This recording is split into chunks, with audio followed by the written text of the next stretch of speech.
Dobrodošla na Ringelšpilu, Maja Miška in Jure Berložnik. Zdaj mogoče splošna javnost dva ne pozna toliko, tisti, ki radi dobro jedo, pa že. Ringelšpil. Zavrtite se z Jasmino Cehnar v Večerovem podcastu. Sta lastnika najmanjše slovenske restavracije Mize za štiri in vajna posebnost je v tem, da svoje goste gostita v intimi svojega doma. Prejšnji mesec pa sta bila izbrana oziroma vajna Miza za štiri je bila imenovana za uvrščena na seznam izbranih Michelinovih restavracij. Najprej čestitke za ta lep uspeh. Hvala lepa. Hvala lepa. Sta se pred 8-9 leti, ko se je začela vajna kulinarična pot in sta začela kot pravzaprav popolna amaterja, sta si predstavljala, da bosta prišla tako daleč, tako visoko, da je kaj takega možno?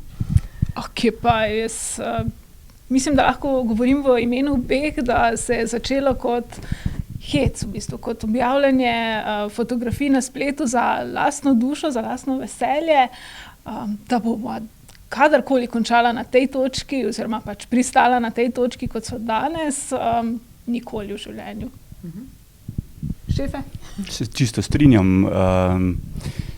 Ambicije so pa potem postajale vedno večje v bistvu. Z vsakim zadovoljnim gostom so želje tudi rastle, ampak nikoli si nismo mislili, da bo kadarkoli, kdorkoli iz Michelina prišel k nama, pa tudi od vseh ostalih kritikov. Tako da smo bila zelo presenečena. Kaj pa to Michelinovo priznanje pomeni za Mizo za štiri? Kako dolge so zdaj čakalne vrste pri vama? V tem trenutku po moje še ne pomeni kaj dosti. Vseeno je to še le 14 dni od tega približno. Ja, precej sveža, ja. Pa mogoče vseeno večjo razliko naredi potem, če dobiš zvezdico, ne samo priporočilo. Upamo pa, da bo seveda neki več gostov pritegnilo.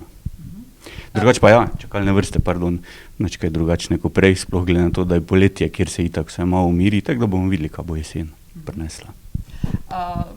Mize za štiri torej za zdaj še torej ne rabita raztegniti in bosta lahko vztrajala pri tem butičnem konceptu, ki ga imata, torej, da gostita največ 2 do 12 ljudi. Ja, zaenkrat, če vztrajamo pri tem konceptu, ne glede na povpraševanje, to še ostaja enako. Ne boma pa se omejila in rekla, nikoli pa se ne bo koncept spremenil. Midva rasteva s tem in s tem rastejo tudi različne potrebe. Kaj se bo zgodilo čez 5, 10, 15 let, kdo ve, bomo videli. Kako pa gostinec, še posebej gostinec brez klasične restauracije, sploh pride do tega, da se poteguje za Michelinovo priznanje? Očitno moraš biti zadosti dober. V bistvu se niti ne veš, kdaj te obiščejo, zakaj te obiščejo, kdo je tisti, ki te obišče. Težko rečem zdaj, kaj je bilo tisto. Verjetno pa ena kontinuiteta dela skozi vsa ta leta, pa mogoče zadovoljni gostje.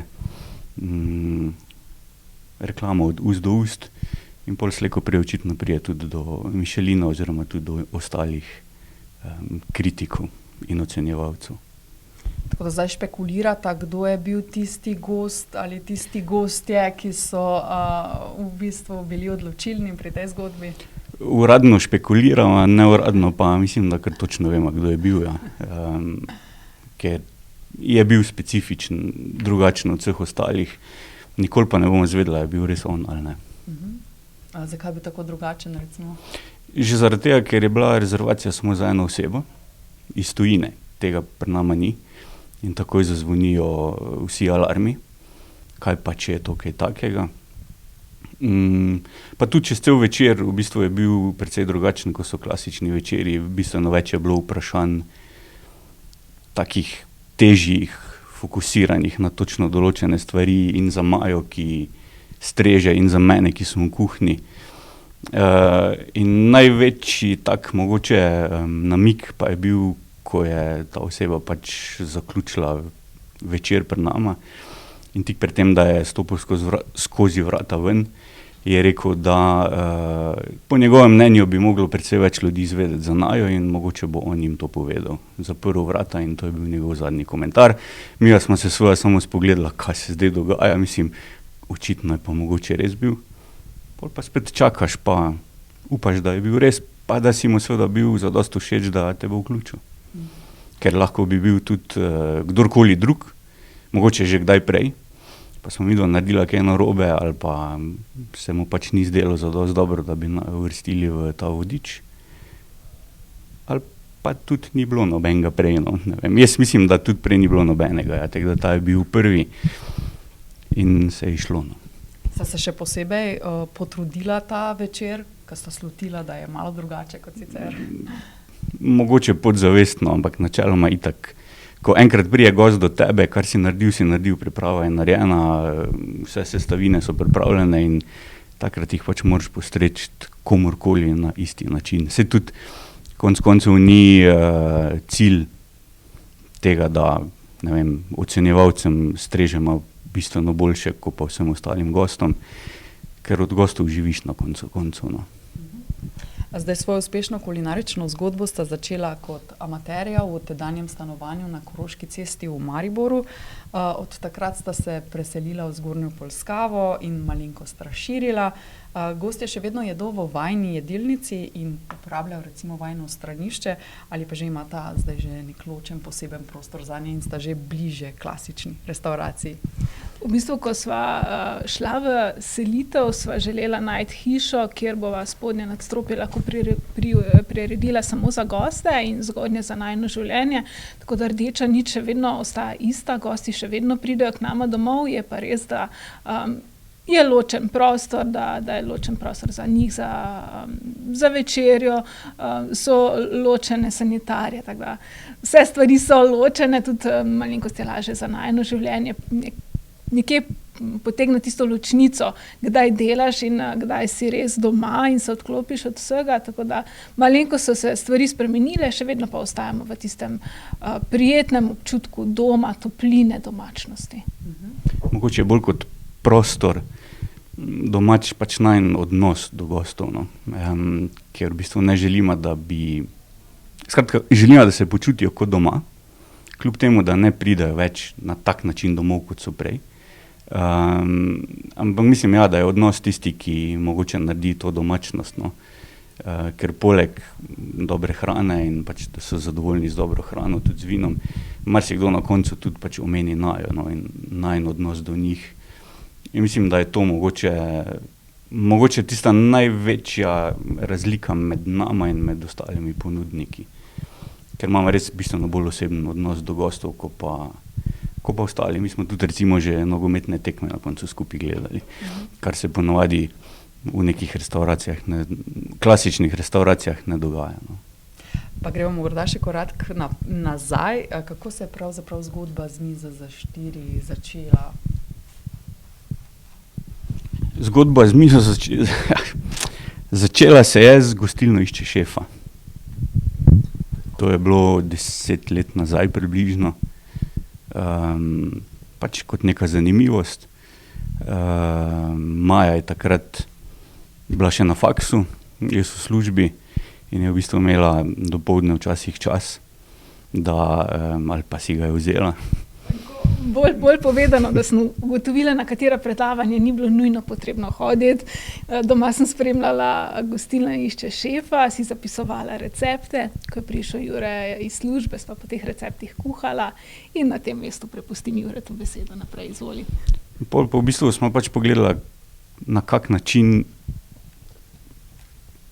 se sploh ne vem, bi lahko začela, no. Doma je bila ena miza in 4 stoli. Blagovna znamka je bila v trenutku ustanovljena, miza za 4, naj bo to. Ker tako je Maja rekla, prej noben od naju sploh ni pričakoval, da bo se razvilo karkoli takega, ker to se ponavadi vedno zgodi nekomu drugemu, nikoli se to ne zgodi tebi, no. In po prve slike po socialnih omrežjih so pa povzročile, da so ljudje začeli klicati in potem smo bila v dilemi, kaj zdaj narediti. Dost kiremu smo rekla, da ni možno priti, ker je že zasedeno ali karkoli, čeprav ni bilo in smo doma sedela na kavču in gledala v zrak. Ampak to je bilo očitno zelo zanimivo za ljudi, da so se začeli spraševati, kaj se tu dogaja, da zdaj ne moremo tja. In ko je bilo teh povpraševanj vedno več, je pa bila moja želja v bistvu preden, da komorkoli tujemu postrežem karkoli, da dobim profi feedback. Torej od nekoga, ki je že šef, ki ve, kako se to dela. In smo imeli srečo, da se je to zgodilo, no? In tisti šef nama je potem tudi v bistvu ob koncu večera je postavil skoraj tako, zdaj mi tu sedimo, dobesedno ko predšolsko tablo in začel naštevati to in vse je bilo top, vse je bilo presenečenje za njega. Potem smo rekli, ok, pa poskusimo, pa bomo videli, kaj bo. No. Kdo je bil ta šef? Ta šef je bil Borut Jovan. On je bil 10 let nazaj šef Galerije okusov. On je bil v bistvu prvi tak pravi gost, no, ker dokler kuhaš prijateljem pa domačim, nikoli ne veš, a je njihov feedback res tak, ko bi naj bil. Vsak ti bo rekel, ja, se je bilo super, mogoče niti ne ve, da ni bilo ok, mogoče se ti ne želi zameriti. Borut je pa bil nekdo, ki ni imel z nama nobene povezave in bi lahko rekel pravzaprav karkoli. In njegova tista prva ocena je nama dala sigurno en zagon. Brez njega verjetno najbrž ne bi bila tu, kjer smo danes. No. Ja, in potem so se pač začele stvari odvijati počasi, organsko, same po sebi.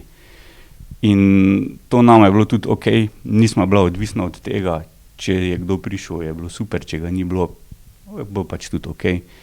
In smo v bistvu z vsakim obiskom gostov tudi midva rastla, se učila z njimi, sploh glede na to, da noben od naju ni imel niti najmanj izkušenj s čimerkoli takim. No. Se spomnite tistih prvih gostov, mogoče kakšne občutke sta imela takrat, koliko je bila prisotna trema? Precej, tresoče roke pa metuljčki v trebuhu so bili kar precej prisotni.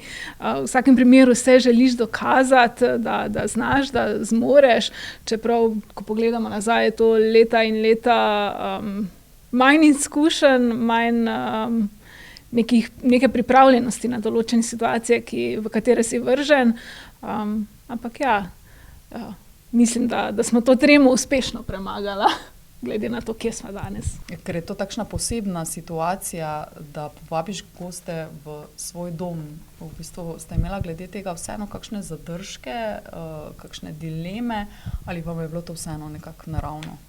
Ja, na začetku je bilo kar precej nenavadno občutek spustiti popolne tujce v svoj dom, v svojo intimo. Sva razmišljala o tem koraku, ali ga narediti, ali ga ne narediti.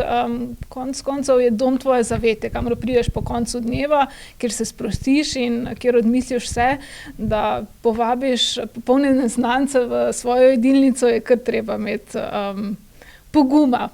Tako da, na začetku je bilo malenkost vprašanj ali ne, ampak ko sva enkrat prvič začela s tem, ko sva videla, da je tudi najin pristop pravi, da se ljudje sprostijo, da naj vzamejo za svoje, da smo taka lepa, prijetna družba, na koncu večera ob kozarcu vina poklepetamo o 1001 stvari in rešujemo svet. Se mi zdi, da je bil to ta pravi pristop, da so se tudi midva sprostila in dala tiste pomisleke na stran, kaj pa če. Začetek, je bil tudi tak, da prišli so 4 gosti, ampak midva smo naredila filter, da lahko pridejo samo tisti, od katerih vsaj enega poznamo. Ker potem smo tudi vedela, da če že spustiš nekoga v dom, je vse eno, če vsaj enega poznaš, je mogoče malo lažje. No. Ampak na koncu večera smo poznala 4. In potem so tisti 4 pripeljali svoje in tako naprej in tako naprej. V bistvu mi je bilo zelo zanimivo, ker je en znanec pred kratkim rekel, da je bil to piramidni sistem. V bistvu za začetku. Ki se še ni sesul, ne? Ne, zaenkrat še ne, upamo, da se ne bo. Sta pa vidva pustila svoji redni službi, vi ste grafični oblikovalec, ste študirali ekonomijo. Kako je s tem? Je zadosten zdaj ta posel za mizo za 4 ali še vseeno morata kje druge krpati finance? Je zadost. Med korono je bila mogoče taka priložnost, da jaz zaključim svojo prejšnjo zgodbo, kjer smo, mislim, da že nekaj časa tako vsi vedeli, da se bo to slej ko prej zgodilo. Ja, bi bilo tudi precej težje, če jaz v prejšnji službi ne bi imel vseeno neke podpore za določene stvari. No. Ja, ampak mislim, da je bil pravi trenutek mogoče za vseeno. Kar se tiče naju pa ja, mislim, da je bil in pravi trenutek in prava odločitev in prava smer. V bistvu, zaenkrat, vse, kar smo zaenkrat naredili, so bili koraki v pravo smer, mogoče zaradi tega, ker nismo hitela, ampak smo pustili, da se pač stvari odvijajo po svoje. Je pa treba verjetno vseeno zbrati kar precej poguma, pustiti redno službo in iti na neko pot. Ja, kar precej dni sem jaz zbiral pogum za in napisati neke vrste obrazložitev, čeprav tako sem rekel, smo vsi slutili, kaj se bo zgodilo slej ko prej. In ja, ni enostavno, no. Ampak mislim, da je bilo prav. A kako pa imate porazdeljene vloge v Mizi za 4? Ja, tole je pri Mizi za 4 konkretno ločeno, kdo kaj dela in komu je, kje je mesto, če lahko tako rečem. Jure skrbi za vse, kar je dela v kuhinji, kar se tiče priprave, potem in nastanek jedi, vsa inspiracija je tako njegova. Na meni je pa vsa strežba, vina, vsa skrb, da se gosti počutijo prijetno in lepo, okolikor pa pri enem ali pa pri drugem nastopi kakšna časovna stiska ali pa kaj takega, pa absolutno skočima na eno ali pa na drugo stran, vsak z veseljem pomaga, da potem stvari lepše stečejo v večeru. Nimam kaj. Če se morda še vrnemo malo nazaj na goste, se mogoče v vseh teh letih se je verjetno zgodila kakšna nenavadna, morda celo malce neprijetna izkušnja. Lahko nam kakšno zaupata? Neprijetna izkušnja. Ali pa nenavadna, no? Pa neprijetnih jaz mislim, da jih je malo. Jih ni zgodilo, oziroma če je bilo karkoli neprijetnega, je to verjetno v takem majhnem obsegu, da zdaj v tem trenutku niti ne pade na pamet, ampak bolj imamo tiste lepe, prijetne izkušnje še iz stanovanja, ko pridejo na primer 4 dekleta in se pogovarjajo o takih čisto ženskih stvareh, kjer Jure ponavadi zraven zardeva pa reče, ne pustim te, da greš več na kako žensko kavo. Do tistih lepših trenutkov, zdaj, ko smo se preselili, ko pridemo do zarok, do poročnih večeri, taki les topli, lepi trenutki, ko na koncu večera rečeš, za to delam. Vem, da je naporno, ampak za take trenutke se dela. Sta kdaj morala koga napoditi, ker se je predolgo zadržal? Ne. Mislim, ne. So se predolgo zadržali, ampak to je res zelo redko, ampak nismo jih pa napodila zaradi tega, ker smo na koncu bila tudi midva del družbe. Tako da ne. Pa verjetno ne bi tudi nikogar. No. Sej, če se to ne dogaja prepogosto, tudi ni težko zdržati tistih večer. Sploh, ker so ponavadi take družbe, ki se zadržijo, mogoče itak prijetne in tako sem rekel, potem te še potegnejo med njih in pozabiš, da so pravzaprav gosti. No. Tako da bolj spletate prijateljstva. V bistvu res, ja. To je tudi najna želja. No. Se mi zdi, da mogoče tudi tak način pravi. Pri vseh gostih sicer ne deluje, določeni te ne spustijo blizu, ne glede na to, karkoli narediš oziroma poskusiš narediti.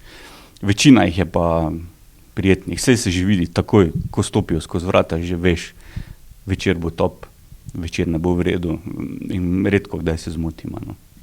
Sta kar psihologa tudi postala zdaj. V bistvu, ja. Dejansko res, ja, sploh ta del strežbe se mi zdi, mora biti pol psihologa, doskrat moraš oceniti, do kje s katerim gostom greš, eni potrebujejo ali pa želijo predvsem intimo, svoj mir, da se odrežejo od svetovcih problemov in so samo z družbo, samo uživajo v dobri hrani, dobri pijači. Medtem ko pri ostalih pa kar vidiš, da jih zanima kulinarika, da sprašujejo, kako so stvari narejene. Na koncu večera, kot sem rekla, rešujemo skupaj svet ob kozarcu vina, tako da so taki dva različna pola, ampak oba dva isto prijetna. Kdo sploh so vajni gostje? Vsi, ki radi dobro poimensko jejo. naštejemo. Ja, vsi, večinoma taki, ki radi dobro jejo. Zdaj, bom rekel, lokacija ni taka, da bi bili najni gostje tisti, ki se pač želijo pokazati, da so bili zdaj pri nama. Večinoma taki, ki radi dobro jejo. Mogoče pa tudi taki, ki iščejo malo zasebnosti, da se vseeno lahko malo bolj sprostijo, da ne rabijo paziti na to, kdo je pri sosednji mizi, da ne rabijo paziti na to, o čem se pogovarjajo in tako naprej. To je bilo, tako je Maja že rekla, vidno že v stanovanju, ko so res ženske družbe pozabile, da sem tudi jaz tam in sem zvedel marsikaj. Tujcev pa torej nimata, ste rekla, zdaj pa verjetno jih pričakujeta, ne, z tem Michelinovim priznanjem. V bistvu že kar v zadnjem času se počasi tudi kak tujcu stavi. Predvsem so to Avstrijci, Nemci, Belgijci, Nizozemci, ampak v bistveno manjšem številu, kot pa domači gostje. Bojo je mogoče na vratih kdaj presenetil, kdo, pred katerim sta imela potem tremo kuhati, streči? Jap. Ne bom povedal, kdo. Ne bom pozabil tistega večera, ne bom pozabil njegovega pozdrava, njegovega glasu itak ne. In nismo ga pričakovali takrat sploh ne. Čeprav je bila rezervacija. Ni prišel kar mimo grede. In dajmo tu zaključiti. To je bila slavna oseba ali? Ni bila slavna oseba, je bil recimo eden izmed naših kritikov, ampak vse večer je bil okej, tudi on je bil vse v redu, ampak res ga nismo pričakovali takrat. In Tak lep faktor presenečenja, to. Ni bil glih lep faktor presenečenja. Torej kaj, kritik hrane? Kritik, ja, tako. Okay. Dobro, potem pa se kar zatrese kuhalnica, ne? To v bistvu ne. Vse tako sem prej rekel, kdorkoli pride, ko enkrat stopi čez vrata, kar imaš. Vse smo vedeli, da ne bo kaj narobe, ampak vseeno pa mogoče, če bi vedel vse malo prej, mogoče se malenkost bolj psihično pripraviš na to, zdaj pa. Bistveno je šel zadovoljen, je dobro napisal potem oceno. Brez komentarja. On je mogoče bil zadovoljen, mi dva malo manj, ampak okay. Dobro. Jure, kje ste se vi naučili kuhati? Pri gostilni Išče šefa, potem pa pri Davidu Zmaka. Midva smo bila 10 let nazaj pri njemu na tednu restauracij. V bistvu takrat sploh nismo vedela, kdo je Mak, oziroma kaj je Mak, kdo je David, nič. Ampak je bila izkušnja toliko zanimiva, pa drugačna, predvsem od vseh ostalih, da smo potem tja šla še na redno večerjo. V bistvu po koncu tiste redne večerje, ko smo z Majo šla domov, sem začel razmišljati, kaj če bi jaz njega poklical, pa rekel, lahko jaz pridem k tebi v kuhno. Maja je svoja pol rekla, glej, sej, kaj pa imaš za zgubiti. In sem ga res poklical. On je glih toliko nor, da je rekel, pridi, kljub temu, da me ni poznal. Od njega sem se naučil marsikaj, čeprav nisem bil pogosto v njegovi kuhinji, bolj občasno. Potem pa on je bil v bistvu en tak malo bolj resen začetek, Čeprav mislim, da čisto prvi začetek, še pred njim je bil en tečaj običajni, ki ga ima Marko Pavčnik v Laškem. Tam smo bila res prvič v profesionalni kuhinji, čeprav je bolj s fotoaparatom, kot pa s čimerkoli drugim, in potem so se me tudi zapomnili. Pol pa v bistvu raziskuješ sam naprej. Težko bi zdaj rekel, glih od koga sem se naučil. Pač knjige, internet, oddaje se tega, kulinarike je ogromno v zadnjih letih, vse posod naokrog, in če te vse malo zanima, če imaš malo ušesa pa oči odprte, se da marsikaj naučiti. Kot pa ta želja, ta osnova, to ne vem, je babica dobro kuhala ali ne vem. Ko sem bil čist mali, sem rekel, da bom kuhar. Ampak to je bilo toliko let nazaj, da takrat so bili kuharji nekaj čist drugega, kot so zdaj. Je bilo pač tisto, ja, če se ne boš učil, boš pač kuhar. Vsaj lačen ne boš, recimo.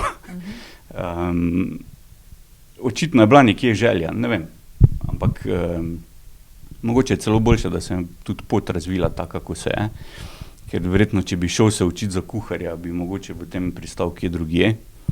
Mogoče bi bil tudi bolj ukalupljen, kot pa sem zdaj, oziroma sma. Ker pač nijama tistih nobenih smernic, ki ti jih kdorkoli da in pač raziskujemo sama na eni in na drugi strani. Tako da, očitno je bila to že nekje želja, ampak nikoli pa taka želja, da bi šel uradno po tej poti, recimo, da bi bil kuhar, pa Maja, da bi bila natakarca in, no, pač natakarca, vodja strežbe. Ja, to. Maja, vi kaj kuhate, pomagate pri tem ustvarjanju vrhunskih kulinaričnih zgodb? Ste kakšna posebna začimbica tukaj ali kako? Jaz sem bolj tisti prvi testni zajček, ko je krožnik to prvič narejen, ko ga Jure prinese pred mene, pa reče, glej, kako bi pa tole izgledalo, da je probi, a se ti zdi v redu. Jaz sem tista prvi filter in ponovadi reče gostom, če vam ni bilo všeč, zmenite se z Majo, ona je odobrila, ona je dala kljukco, da lahko gre pred goste. Ampak drugače je vso ustvarjanje nekako na Jure, to on ima tiste kreativne ideje, tudi mislim, da je nekako bolj prav, da mu pustim tisto njegovo kreativno žilico, naj stopi na planu v kuhinji. Potem pa, če je treba kakršnekoli mini prilagoditve, to se še potem sproti dogovorimo, kako in kaj, ampak mislim, da ni treba, da da Jure dosti svojih začimb, svoje ljubezni v svojo kuharijo, da popravkov niti ni potrebno delati. Jure, kdo pa je za vaš najboljši kuharski šef?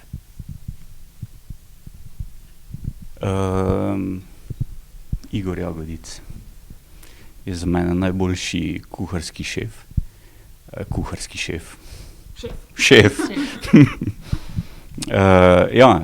On mi je nekako čist nehote, nevede, ne vem, kako naj temu rečem. Skratka, bral sem enkrat njegov intervju, ko se še, mislim, da osebno niti nismo pretirano poznali, ali pa mogoče malenkost, ja. Ko preberem tisti intervju, njegove odgovore, da mesto Maj, sem rekel, gled, preberi to, jaz bi dal isto odgovore. In potem, ko sem začel malo bolj tudi raziskovati, kaj on dela, na kak način dela, sem ugotovil, da imamo v bistvu tudi zelo podoben stil, filozofijo ali karkoli. Tako da on je tisti, ki je za mene nedvomno top šef.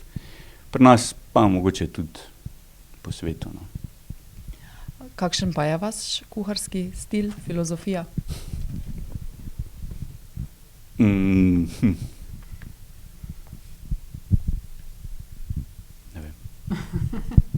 Ponavadi vzamem mogoče stvari, ki jih jaz ne maram, in iz tistega želim narediti neko jed, ki bo meni všeč, kar pomeni, da če je meni všeč, ki mi sestavina v osnovi ni všeč, bo še toliko bolj všeč nekomu, ki mu sestavina je všeč. Ful kompliciran stavek. To recimo je en tak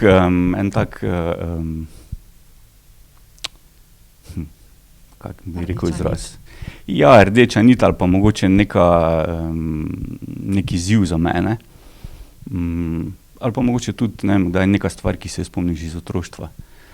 Pa si misliš, ok, dajmo iz tega kaj narediti, da bi pa imel neko posebno filozofijo, pa mislim, da je ni, no. Torej, ni nekega eko, bio, ne. Karkoli. Samo, da je dobro. Inspiracija in samo, da je dobro. Tako. Super. Prej smo se pogovarjali o slovenskih šefih, se mogoče kaj družite med sabo, greste na kakšno večerjo, na kakšno piknik in če ja, kdo kuha? Zdaj zadnji je recimo koliko 2 leti, odkar smo člana združenja JRE, se seveda družimo z ostalimi šefi. Kuha pa takrat ponavadi nobeden od nas. Nekdo čist X, nekdo, ki nima nobene povezave, oziroma pač ima povezavo, da pripravlja hrano, ja. Ampak noben od nas. Ker to so v bistvu pač trenutki, ko nismo tam zato, da bo nekdo kuhal, ampak da se pač sprostiš, da se družiš, da na prijateljskem takem odnosu oziroma nivoju. Je kateri od teh vrhunskih šefov tudi prišel k vama, razen ta prvi vajin kritik? Borut, ja. Pri nama je bil Marko Pavčnik, z obiskom, koliko 5 let nazaj, naju presenetil tudi Bine Volčič. Tako da v bistvu vsi tisti na nek način, s katerimi smo začenjali, so bili razen Davida, njega ne moramo prepričati, da pride. Še bil kdo od ostalih? Ne, mislim, da ne. Težko si najdemo tudi čas gostinci, gremo v neradi, oziroma premalkrat si najdemo čas, da se pocartamo z istimi stvarmi, katere tudi sami drugače delamo. Konec koncev smo tudi na zelo podobnem odpiralnem času, tako da je treba tudi na te dneve gledati, kdaj kdo dela, da lahko greš komu jest, kje se boš pocartal, ampak načeloma je pa še vedno velja, da je Kovačeva kobila vedno bosa in si takih stvari čist premalo privoščimo, in se čist premalo pocartamo, čist vsi po vrsti. Jaz mislim, da bi lažje jih dobili, če bi imela nek piknik s čevapčiči, ko pa na eni taki večerji, ker se mi zdi, da imamo vsi dovolj tega in potem se ti verjetno niti ne zalušta po domače rečeno, da bi šel nekomu drugemu spet isto jest. Reč greš nekam drugam, kjer nima povezave s tabo. No. Po drugo izkušnjo, ne? Po drugo izkušnjo, ja. Ko kuhata zase, kuhata tudi na tako visokem nivoju kot za goste, ali se vama to potem ne ljubi, Kovačeva kobila bosa, kot pravite? Kje pa? Čisto za naju kuhava čisto običajne zadeve, kot so, ne vem, golaži, testenine, take stvari. Za dušo pocartati. Jaz bi, na primer, dala vse za prašen krompir, pa eno veliko skledo zelene solate, take stvari. Pa tudi ne da se nama kuhati. To je meni mislim, ful je zanimivo, ampak kuhanje je meni največja muka. Za naju. Za naju, seveda, ne za goste. Tako da ne, čim bolj enostavno, čim hitrej, pa ponavadi kjerkoli drugje, samo doma, ne. No. Zanimivo, očitno je povsod in v vseh poklicih enako, ne. Na katero jed pa sta najbolj ponosna? Težko vprašanje, ne? Eno jed specifično določiti, kaj ti je najbolj všeč? Da bi bil zdaj najbolj ponosen, težko rečem. Ponavadi ti je najbolj všeč tista, ko jo nazadnje narediš. Ker se mi zdi, da z vsako novo jedjo pač ustaviš oziroma sestaviš vanjo vse prejšnje izkušnje, prejšnje znanje. Se mi zdi, da je vsaka naslednja boljša, tako da je težko izbrati zdaj eno. Je bilo pa to isto vprašanje, ko mi je dal tisti gospod, ki naj bi bil Michelinov inšpektor, in mu tudi nisem znal dati pametnega odgovora. No, očitno me mogoče čaka tudi alternativna kariera, ampak mogoče pa na katero jed vajni gostje najraje naročijo oziroma najbolj pohvalijo? Zdaj, najni gostje ne morejo naročati jedi, ker edino lahko izberejo število hodov in seveda nama sporočijo, če imajo kakšne alergije. To je pa to. Druge izbire pa nimajo. In največkrat ob koncu večera se jim nekako v spominu ostane najna rdeča pesa oziroma najna cvetača. V začetku so bile najne jedi zelo močno povezane z zelenjavo, ker se je nama zdelo, da večina ljudi prije na večerjo. In zdaj, če mu daš, 7, 9, 10 jedi, meso na meso je absolutno pretežko. Zato smo rekli, dajmo mi da poskusiti zelenjave narediti, kaj se z nje da narediti, pa bomo videli, kakšni bojo odzivi. In so bili v bistvu nadvse pozitivni, da dejansko mesa pravzaprav niso pogrešali. Je pa vedno ena jed, ki vsebuje meso, ja. To pa je. Najbolj so si zapomnili najno rdečo peso, najno cvetačo, ki sta v bistvu tudi jedi, ki pravzaprav rasteta z nami. Mislim, da smo jo po moje mogoče celo Borutu stregla, seveda v čist neki drugi obliki, in jo strežemo še v bistvu zdaj. No. Pa smo že 1000krat rekla, da bo šla z menijev, oziroma z menija, pa nama gostje potem vedno, ne, pa se je ful dobro, pa dej, pa sej nam je vseeno, samo da je nekaj dobro in je še zdaj na meniju. Ja. In kaj je tako posebnega na tej pesi? Ne Oziroma vem. Cvetači? Mislim, Kar se mene tiče, to nič. kos pese? Verjetno ni samo kos pesa in kos... Ne, ni, te gre za domače. tatar pečene rdeče pese z limonino majonezo, z okisano rdečo peso, svežim hrenom in pa z drobnjakovim oljem. Nič kaj posebnega.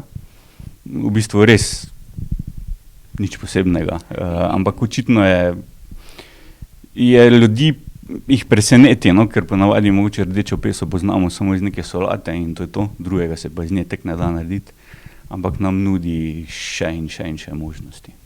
Tu bi se jaz mogoče navezala, da goste predvsem preseneti to, ja, da ni klasična solata. Zdaj, pri rdeči pesi in pri cvetači se mi zdi, da jih ogromno izvira iz nekih otroških travm, ko smo peso in cvetačo mogli jesti v vrtcu, v srednji šoli, cvetačo samo pokuhano, ni soljeno, ponavadi prekuhano in je to spomin na cvetačo. Tu se zaključi in z tega se ne da nič drugega narediti.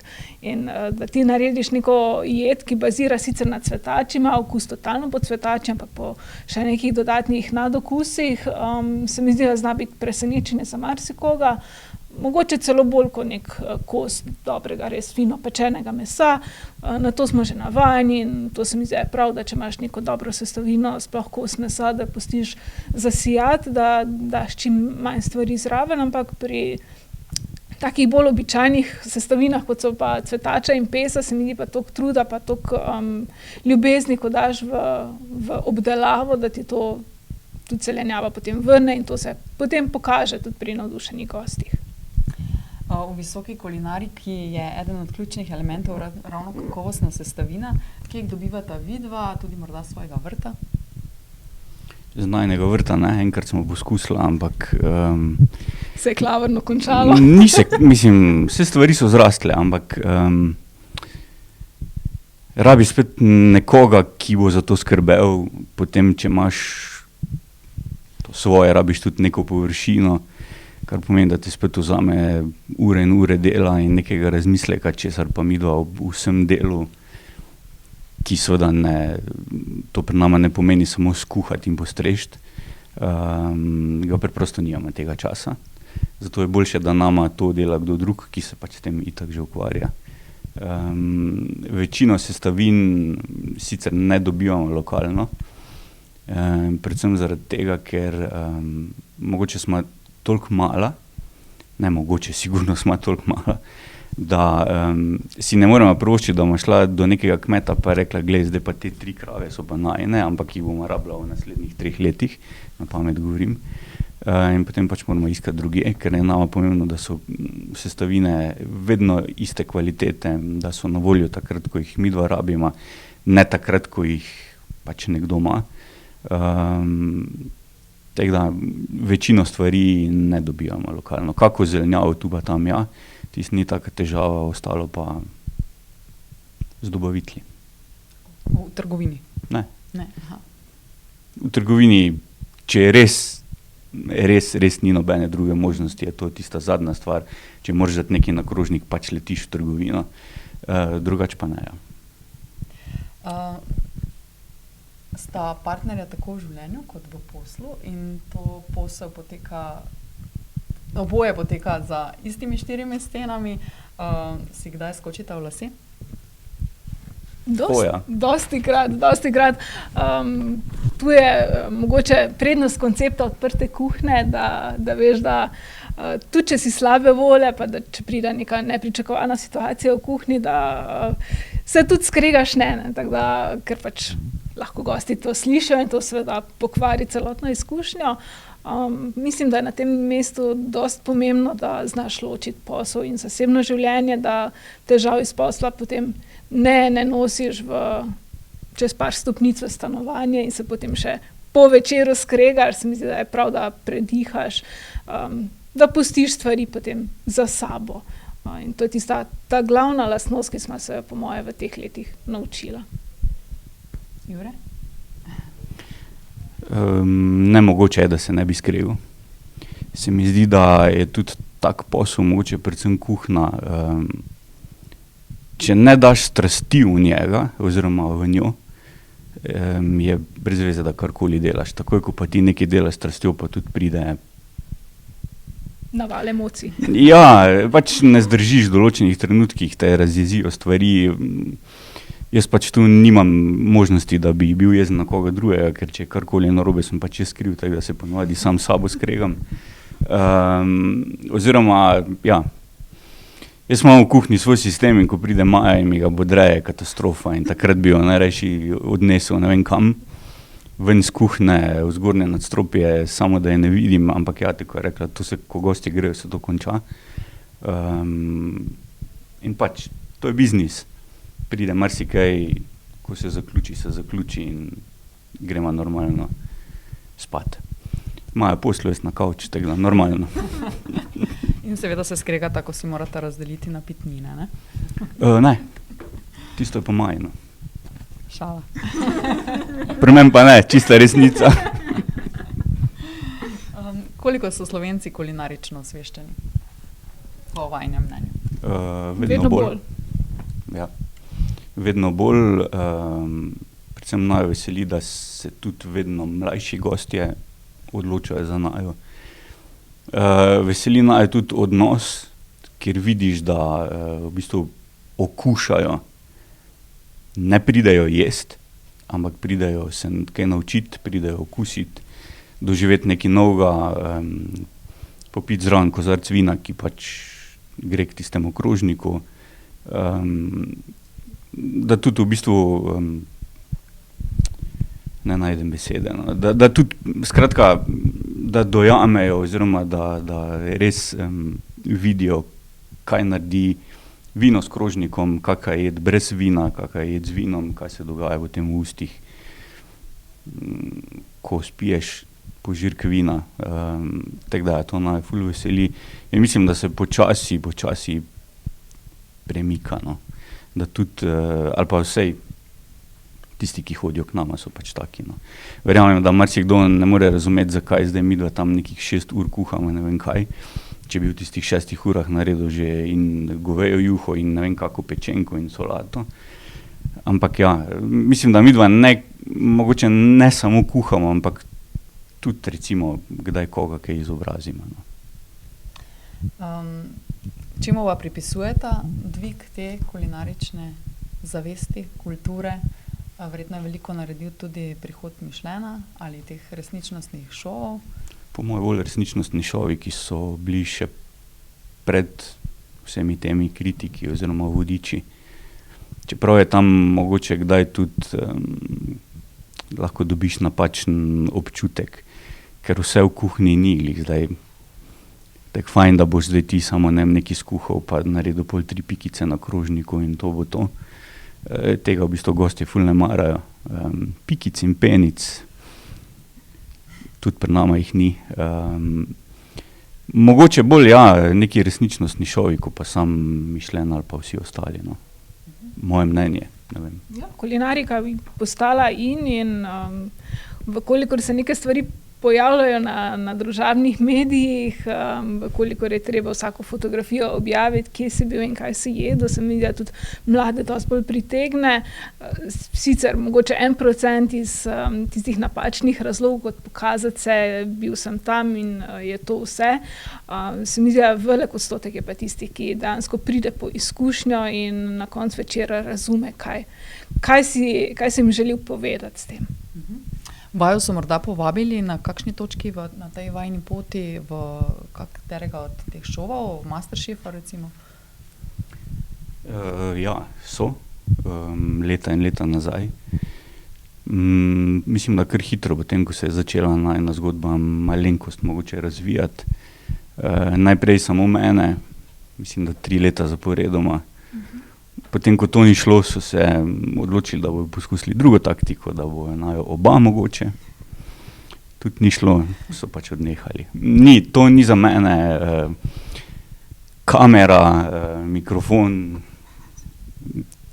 to nisem jaz, no. V glavnem, zato tudi jaz delam v kuhinji, kjer imam mir, imam svoje lonce, z njimi se pogovarjam, z gosti se pa Maja ukvarja, ki to bolj leži. In mislim, da je tek pravno. Ker če bi obrnila, ne bi danes tu sedela, ker bi verjetno jaz kakega gosta vrgel ven, živce bi izgubil, skratka ne, to ni za mene. Delo z gosti je Maja perfektna. Ampak vam kar gre, moram vam dati kompliment tudi z mikrofonom in pred kamero, tako da ste imeli brez veze pomisleke. No. Se zdaj smo že počasi navajeni, oziroma jaz. No. Prej ste omenili to, da gostje znajo oceniti izkušnjo, kombinacijo teh butičnih porcij in vina, ampak Slovenci se pa vseeno kljub tej večji zavesti še vedno pritožujejo nad premajhnimi porcijami v vrhunskih restauracijah, ki da te ne nasitijo in da v bistvu te pa pošteno udarijo po žepu. Recimo Ana Roš je zaradi tega velikokrat na tapeti. Kaj pa si vidva mislita, ko prebirata recimo te komentarje ali pa jih slišita? Jaz mislim, da so to komentarji ljudi, ki tam nikoli niso bili. Seveda smo ljudje različni. Eni pojejo več, drugi pojejo manj. Vsakemu gostu se prilagaja, da točno, da bo dobil toliko, kolikor bi on rabo, je nemogoče. Ampak jaz mislim, da 7 jedi, kljub temu, da so manjše, z neko vinsko spremljavo, z vodo, z vsem, kar pač pride zraven. Tudi konec koncev teh 7 jedi poješ, v 3 urah. Jaz bom rekel, da ne verjamem, da je kdorkoli šel od kjerkoli lačen. No. Ja, izjeme so sigurno, ampak večina pa po moje, mislim, da ne. Ravno zaradi takih in drugačnih komentarjev smo se tudi mi dva odločili, da gremo obiskati Ano. In ja, tisti, ki pravijo, da grejo od tam lačni, nimajo prav. Razen, če so mogoče izbirčni, pa ne pojejo vsega, to je pa drugo. Ne, jaz mislim, da ni. Ne verjamem. Zato sem rekel tudi že marsikomu, glej, pridi k nama. Boš dobil, kar boš pač želel, oziroma te najne jedi in ob koncu večera mi pošteno povej, si sit ali nisi sit. In če nisi sit, v redu, roka, nasvidenje, super je bilo, nič ne rabiš plačati. Peljem te zaradi mene kamorkoli na večerjo, ker jaz mislim, da to ne drži. No. Konec koncev so jedi in z okusi nabite in z ostalimi sestavinami toliko močne lahko, da je to več kot zadost. Konec koncev pa tudi tisti, ki mogoče v take restauracije gre z namenom, da se bo nažrl, je zgrešil restauracijo. No. Jaz mislim, da tudi ni namen tega. Jaz bi tu še samo mogoče se navezala malenkost na ceno, da včasih ti ljudje, ki imajo te pomisleke okoli cene in porcij, mogoče malenkost pozabijo, da cena ni samo hrana. V ceni je marsikaj, celotno doživetje, je osebje, dobro, midva smo samo 2, ampak marsikatera restauracija ima ogromno ljudi v strežbi, ki skrbijo za še vsako najmanjšo podrobnost, da se gost počuti res, res prijetno. Če je bilo na primer govora o Ani Roš, osebi, ki skrbi, da je vedno tvoj prtiček na svojem mestu, ki te pospremi do toalete, ko je potrebno. Osebi, ki skrbi, da je vedno, ko poješ, trenutko ti krožnik odnese. In se mi zdi, da so take stvari mogoče malenkost premalo cenjene. Ni samo hrana tista porcija, velikost porcij tista, ki je v ceni, celoten paket šteje. Tudi hrana ni enaka hrani. Konec koncev, če ti na krožniku dobiš, ne vem, omako, bo rekel, se si mi dal samo omako. Ja, ampak v tisti omaki je toliko in toliko takih kosti, je toliko zelenjave, je toliko ne vem česa.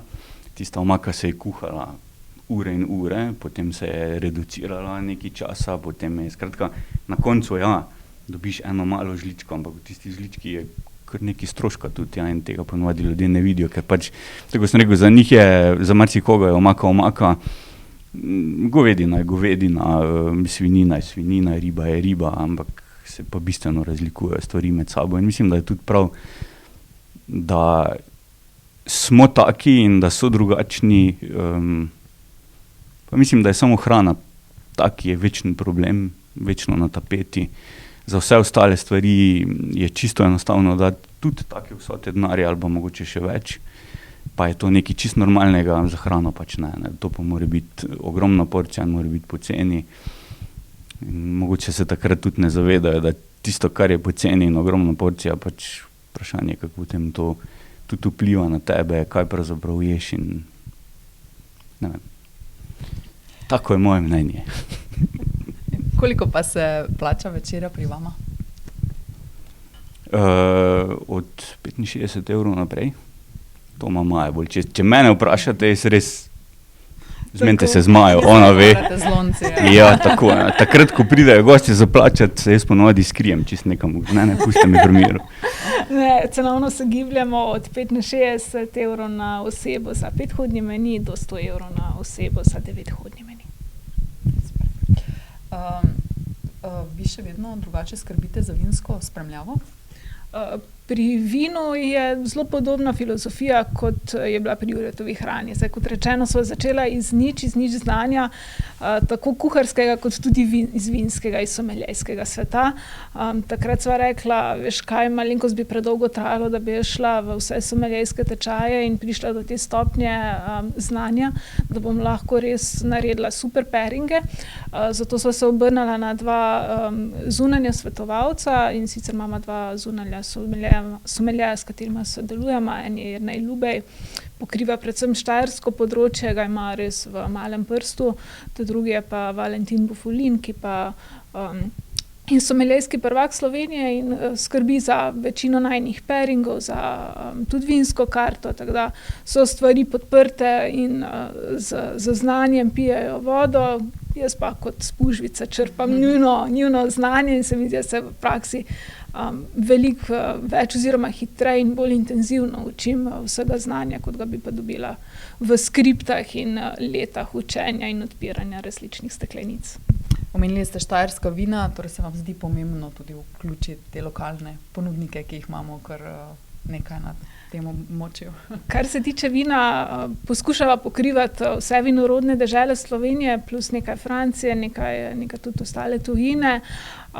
Zdi se mi pomembno, da predvsem iščem pridelovalce, vinogradnike, ki so malenkost butični, da imajo podobno zgodbo kot midva. Zdaj, če je to res specifično samo Štajerska, se niso želeli omejiti, lahko je tudi celotna Slovenija, ampak ljudi, ki imajo podobno zgodbo.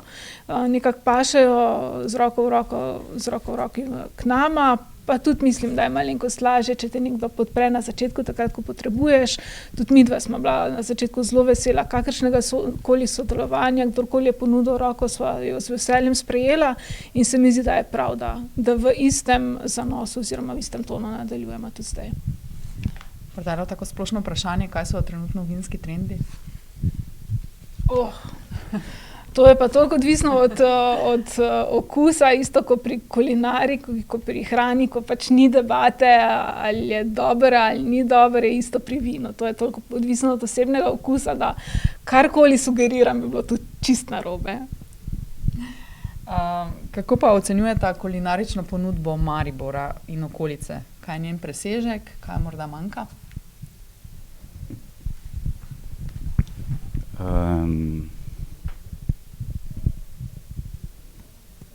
Ne vem, kaj naj rečem.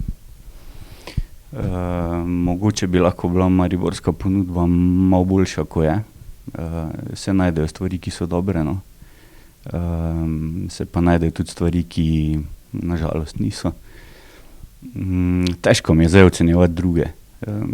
Tako je Maja rekla, to je tudi osebni okus, meni je lahko neki top, pa vam ne bo, ali pa obratno.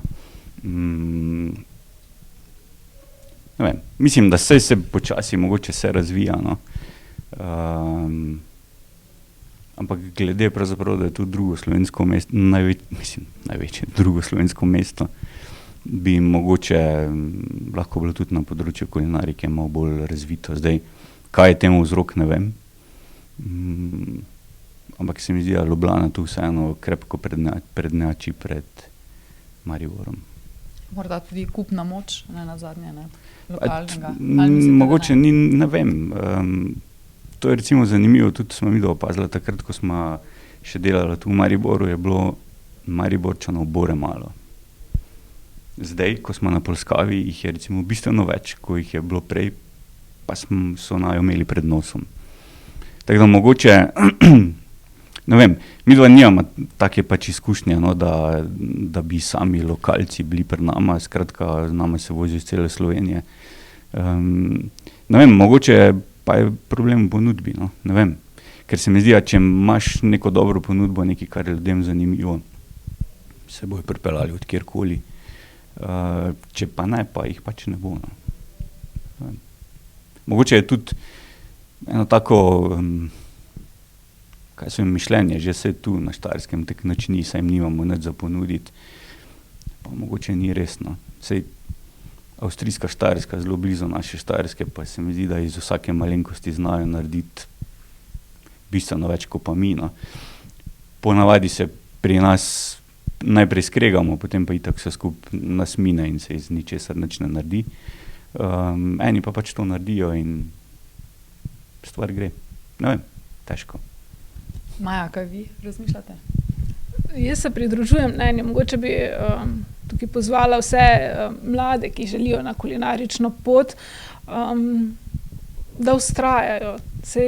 Mislim, da se je nekaj stvari odpiralo tudi v Mariboru, ko so mladi želeli narediti neke stvari drugače.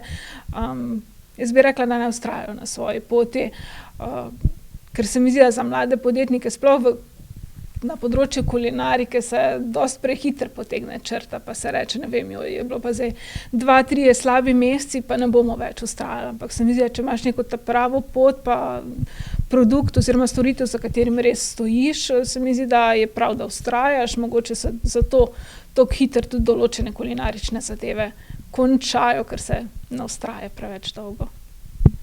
Zdaj vidim, da sta sodelovala tudi pri festivalu Lent, najprej na Sladolentu, ki ga žal več ni, letos pa tudi s kulinarično spremljavo v hiši Stare trte. Kakšna izkušnja je bila to? Sladolent je bila top izkušnja, meni je ful žal, da ga več ni, res bi bil izjemno vesel, če bi se vrnil kdaj. Zato, ker je bilo, vseeno je bilo to neko druženje, neka čist druga energija, ko smo recimo mi dva ponavadi navajena pri nama. Skratka, bila je res super izkušnja, no.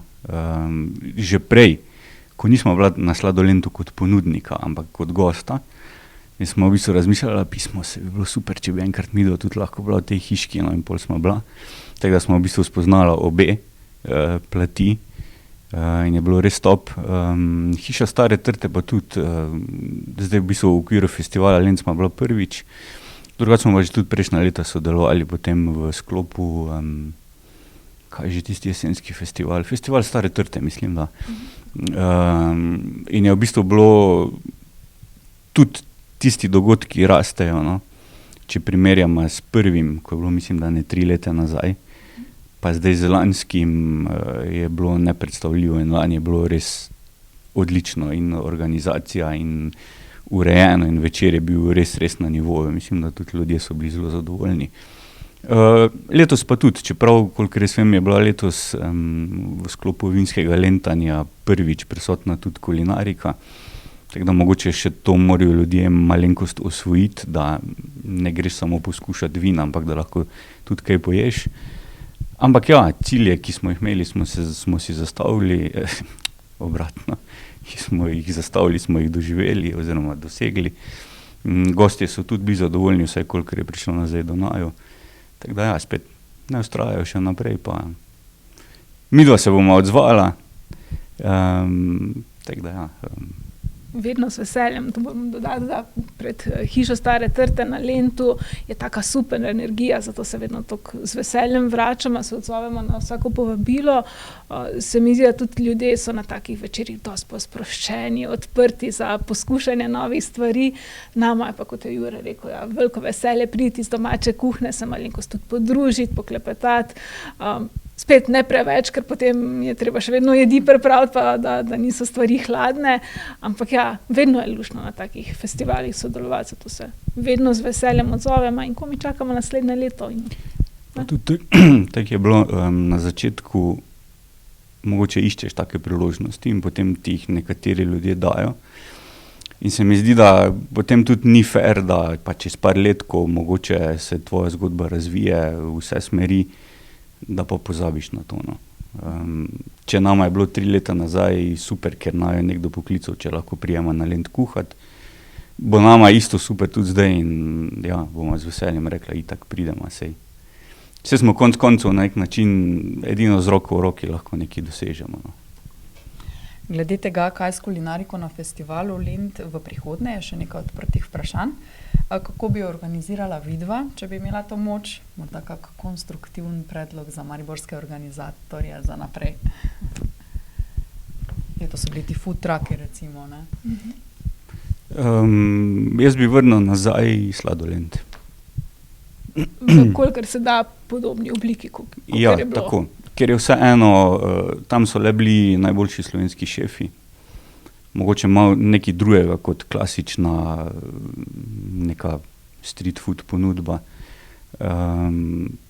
Tudi to se mi zdi, da je ljudem včasih dosti pomembno, da lahko spoznajo koga, lahko stisnejo roko, kaj spregovorijo z njim, potem še svoje kaj pojejo in se mi zdi, da je izkušnja čisto drugačna, kot pa če greš tja do nekega food trucka, vzameš stvar in pač greš naprej. No. Tako da to bi bilo super organizatorjem, dajte to narediti, no. Mi bomo že prišli, ni problema. Tudi pomagamo, če je treba, ni panike. Jaz bi to vrnil nazaj, no. Sploh zdaj, ko je Lent urejen, sploh letos, ko se je spet cel festival še bolj vrnil na sam Lent kot prejšnja leta, se mi zdi, da je nekak čas, da naj nekdo to prevzame, pa naj naredi spet sladoled. Kaj pa je naslednja stopnica za vaju? Michelinova zvezdica, 2, 3? Naslednja stopnica, ne vem, kaj je, želje so, ja. Ta Michelin je zdaj prvi korak. Želja je bila zvezdica, ja. Sigurno. Predvsem zato, da mogoče malo kot moj ego ali pa karkoli, da lahko nekomu, ki v začetku ni verjel v tebe ali pa je imel mnenje, da ne, to itak ne bo in to ne more uspeti, vidva sama ne morata tega narediti, lahko. In s čim drugim, kot recimo z eno tako zvezdico, ki je res pač svetovno priznanje, bi lahko takim tudi zaprl usta, no. In bi rekel, vidiš, se da. Če vztrajaš, če delaš z srcem, s strastjo, se da marsikaj narediti. To bi bilo kar okej. Vse, kar je pa naprej, pa to so že tako visoke stvari, da si ne znam predstavljati, na kak način bi midva prišla do tja. Čeprav, ne vem, na koncu ugotoviš, da tako je bil ta Michelin, pa smo se recimo 3 leta nazaj pogovarjala, kaj naj naredimo, da nekako naj jo najdejo, da naj jo pridejo obiskati in tako naprej. In zdaj, ko so prišli, pa ko gledamo nazaj, se ni bilo tako težko. Tako da mogoče tudi naslednji korak ni tako težek, ko se nama zdi. Tako sem rekel, če vztrajaš na tej poti, ne spuščaš nekih kriterijev oziroma pač delaš počasi korak naprej. No. In mislim, da se to nekje more poznati in mogoče tudi pri njih zdaj. Ali bomo kdaj prišla do tega, ali ne vem. Trudila se bomo sigurno, kaj se bo potem zgodilo, nimam pojma. Nimam pa jaz želje, ne, da bi pa prišel čist do vrha kot Ana Roš, to pa ne. Ker tu se pa nekako ne vidim. No, se mi zdi, da potem lahko na takem visokem nivoju je pa že vse drugo spet bolj pomembno, kot pa mogoče sama hrana, oziroma, to zdaj nisem prav rekel, no, mogoče je že hrana na takem nivoju, da zdaj ne veš, ali bi jo gledal, ali kaj naj z njo naredim. Tako da ne, 1 bi bila zadost, pa neham kuhati. Saj nekateri gostinci tudi vračajo te Michelinove zvezdice. Nekateri, ja. Je to preveliki pritisk, oziroma... Ja, to bi bilo za najboljše njih vprašati, zakaj. Mogoče je pritisk tako, ko si ga sam narediš, oziroma, tako bom rekel, če do vseh gostov delaš enako, potem je, kar se mene tiče, čisto vseeno, ali ste to vi, ali je to Maja, ali je to Michelinov inšpektor, kdorkoli, za mene bo gost. Za vsakega se bomo isto potrudila. Zdaj, zakaj pa jih vračajo, ne, to pa je vprašanje za druge. No. Večina jih še vedno ne vrača, se še vedno trudijo, da bi jo dosegli, nekaj je pa seveda tudi takih, ki jih vračajo. Ja, recimo, ker se gostje potem bojijo, da morajo biti ne vem kako lepo oblečeni, da gredo tja in potem raje ne gredo tja. Recimo izgubljajo goste, ne? Ja. Vidva imata tudi nek dress code, ne? Ja, bolj v hecu pa ne. Seveda, mislim, sej nobenega ne bomo vrgla ven. Čeprav se mi tudi zdi, da na koncu je vseeno neke vrste spoštovanje in do naju in mogoče do drugih gostov, kljub temu, da se gosti pri nama pravzaprav ne videvajo, no. Da je vseeno to znak nekega spoštovanja, pač da priješ urejen, pa tudi nama se zdi ok. Čeprav meni se včasih zdi smešno, pa si mislim, pa se ste prišli sam k nama, mislim, kaj se zdaj neki ful urejujete, da je nehi, no. Ampak ja, je pa fajn videti, da te ljudje pač sprejmejo kot enega izmed vseh ostalih ponudnikov na takem nivoju, no. Ko ste omenili, da je želja recimo ena Michelinova zvezdica, kaj ocenjujete, da vama manjka do tja? Kaj še morate sprašati? To je zdaj spet stvar debate. Nekateri so mnenja, da je pomembno samo to, kar je na krožniku.